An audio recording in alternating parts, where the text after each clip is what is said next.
La glossolalie, un phénomène parfois décrit sous le terme d'expression extatique et la prononciation en état d'extase de sons incompréhensibles ressemblant à un langage. La glossolalie est parfois confondue avec la zénogloxie, qui est le parler en langue biblique. La différence est cependant que la glossolalie revient à parler une langue inexistante, alors que la zénoglossie est la capacité de parler couramment une langue qu'on n'a jamais apprise. De plus, si la zénoglossie n'est pas une aptitude innée ou naturelle, des études ont montré que la glossolalie est un comportement acquis. Des recherches menées démontrent que la glossolalie s'apprend facilement par de simples instructions. On a découvert aussi que des étudiants pouvaient parler en langue en l'absence d'indicateurs d'un état de transe ou de comportement lié. Une autre étude menée avec 60 étudiants a montré qu'après avoir écouté un enregistrement de glossolalie pendant une minute, 20% des personnes testées pouvaient imiter avec précision ce qu'ils avaient entendu. Un chiffre qui passe à 70% avec de l'entraînement. On peut observer des cas de glossolalie pratiquement partout. Les religions païennes du monde, comme le chamanisme soudanais, le Shango des côtes ouest africaines, le zor éthiopien, le vaudou haïtien et les religions traditionnelles des peuples autochtones d'Amérique du Sud et d'Australie sont obsédés par les langues.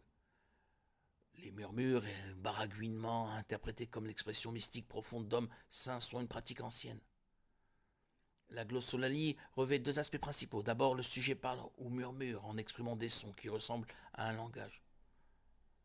Pratiquement n'importe qui sait faire cela. Même les enfants, avant d'apprendre à parler, imitent le langage, bien que de manière incompréhensible. Il n'y a là rien d'extraordinaire. L'autre aspect est l'extase, ou la manifestation d'un état de transe euphorique. Là encore, il n'y a rien d'inhabituel, bien que cet état soit plus difficile à atteindre intentionnellement. Certains chrétiens, surtout issus de mouvements pentecôtistes, pensent que la glossolalie a une explication spirituelle semblable à ce qui est décrit dans le Nouveau Testament. Ils croient que l'objectif principal du don de parler en langue est de manifester l'onction du Saint-Esprit comme au jour de la Pentecôte, acte 2, ainsi que l'avait prophétisé Joël, acte 2, 17. Les églises chrétiennes qui pratiquent la glossolalie d'une manière ou d'une autre ne sont pas tous d'accord à ce sujet. Certains, par exemple, sont convaincus qu'il s'agit bien d'un don du Saint-Esprit, tandis que d'autres minimisent son importance en rappelant que pour Paul, ce don était bien moins important que les autres. 1 Corinthiens 13.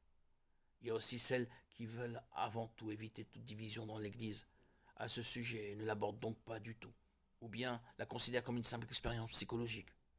Enfin, certaines la considèrent comme une tromperie de Satan lui-même.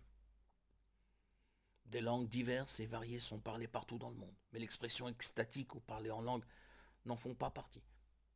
Il s'agit plutôt d'une profusion de cris, sons et exclamations dans la confusion la plus totale, si bien qu'il est tout simplement impossible d'affirmer que, comme à l'époque de l'Église primitive, nous les entendons chacun dans notre propre langue, notre langue maternelle.